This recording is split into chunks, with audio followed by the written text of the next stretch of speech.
الحمدللہ والصلاة والسلام علی رسول اللہ اما بعد قال نبی صلی اللہ علیہ وسلم ویل للأعقاب۔ عبداللہ بن عمر رضی اللہ عنہما بیان فرماتے ہیں کہ ایک سفر میں نبی کریم صلی اللہ علیہ وسلم ہم سے پیچھے رہ گئے اور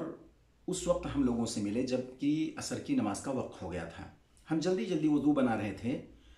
اور صرف ہمیں پیر دھونا باقی تھا،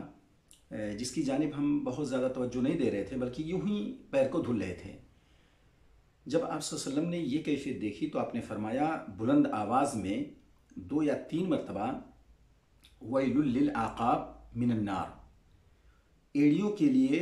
آگ کا ویل ہے، اور اس طرح آپ نے 2 یا 3 مرتبہ بیان فرمایا۔ چونکہ ہم وضو میں تھوڑا سا جلدی کر رہے تھے، خصوصاً ایڑیوں کو یا پیر کو دھونے میں ہم بہت زیادہ اہتمام نہیں کر رہے تھے، یوں ہی دھل رہے تھے۔ چونکہ یہ پیر کا دھلنا اعضائے وضو میں ہے اور اگر ٹھیک سے نہیں دھلا گیا تو وضو نہیں ہوگا مکمل طریقے سے، اور جب وضو نہیں ہوگا تو نماز نہیں ہوگی، جیسا کہ اللہ کے رسول بیان فرمایا لا صلاۃ لمن لا وضوء لہ، اس کی نماز نہیں جس کا وضو نہیں۔ تو آپ صلی اللہ علیہ وسلم نے دیکھ کر کے فوری طور پر اس جانب توجہ دلائی کہ وضو ٹھیک سے کیا جائے، اس لیے کہ اگر وضو ٹھیک سے نہیں ہوا تو نماز نہیں ہوگی۔ ہمیں بھی چاہیے کہ ہم اس طریقے سے اعضائے جو وضو ہیں ان کو مکمل طریقے سے دھلا جائے۔ یہاں ایڑیوں کے لیے بیان کیا گیا ہے، تو اس میں ایڑیاں اس لیے ذکر کی گئیں کہ اس وقت آپ نے وہی دیکھا جو ایڑیوں اور پیر کی طرف ان کی توجہ نہیں تھی، یوں ہی دھل رہے تھے جلدی جلدی۔ اگر ہمارے اعضائے وضو میں سے کوئی بھی حصہ چھوٹ رہا ہے، چاہے وہ چہرہ ہو یا ہاتھ ہو، کہنیاں ہوں، تو اس طریقے سے ہمیں وہی ہمارے لیے جو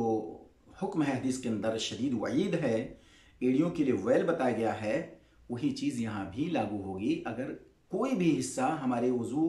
کا جو بدن کا حصہ ہے، وضو جس اعضاء پر ہم بناتے ہیں جو دھلتے ہیں، اس میں سے کوئی چیز باقی رہ گئی تو اس پر بھی وہی حکم لاگو ہوگا۔ اس لیے ہمیں چاہیے کہ ہم اچھے سے رگڑ کر کے جہاں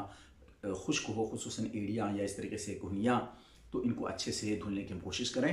تاکہ ہمارا وضو مکمل ہو اور اس کے بعد ہم نماز کی ادائیگی مکمل طریقے سے کریں۔ اللہ تعالی ہمیں وضو کی اور نماز پڑھنے کی توفیق عطا فرمائے۔ وآخر دعوانا ان الحمد للہ رب العالمین۔